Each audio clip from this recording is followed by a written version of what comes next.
8h, 9h, Dimitri Pavlenko. L'édito politique sur Europe 1. Bonjour Alexis Brézet. Bonjour Dimitri. Du Figaro, 4 lettres à la une ce matin. OQTF, puisque depuis le massacre abominable de la jeune Lola, plus personne n'ignore ce qu'est une obligation de quitter le territoire français. Sa meurtrière de nationalité algérienne était sous le coup d'une OQTF qu'elle n'a pas respectée. Et on nous dit, bah oui mais c'est toujours comme ça, les OQTF ne sont presque jamais suivis des faits.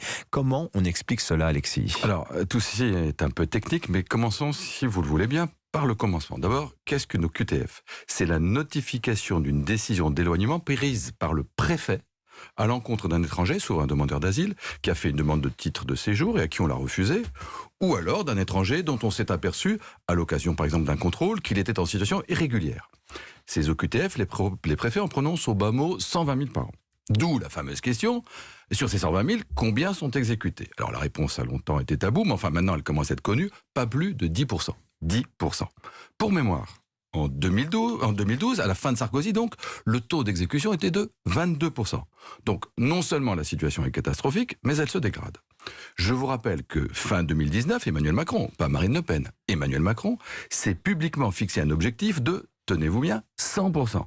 C'est vous dire si on est loin du compte. Mais j'y reviens, Alexis. Comment on explique précisément ce taux scandaleusement faible ? D'ailleurs, j'ajoute que Vanessa Hedberg, avocate spécialiste du droit des étrangers qui était avec nous tout à l'heure à 7h10, nous disait qu'elle avait des doutes sur la fiabilité de ces chiffres. Elle pense que la réalité est encore bien en dessous.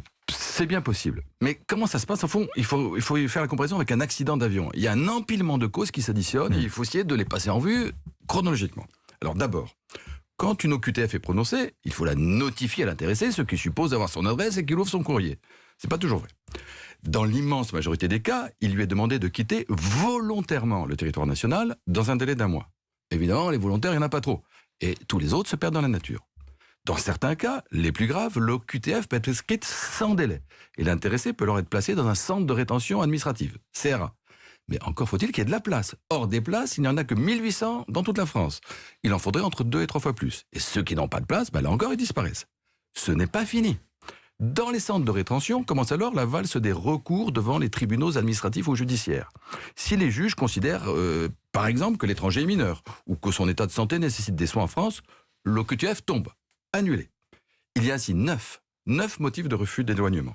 Et si jamais l'OQTF est validé, l'intéressé peut encore attaquer 3 autres décisions juridiques. Le refus de titre de séjour, l'interdiction de retour, la décision fixant le pays de renvoi. Au total, plus d'un étranger sur 2 est libéré avant la fin de sa rétention. Mais attendez, c'est toujours pas fini. Car pour celui, le maladroit, qui n'aurait pas réussi à saisir aucune de ces échappatoires, la partie n'est pas jouée.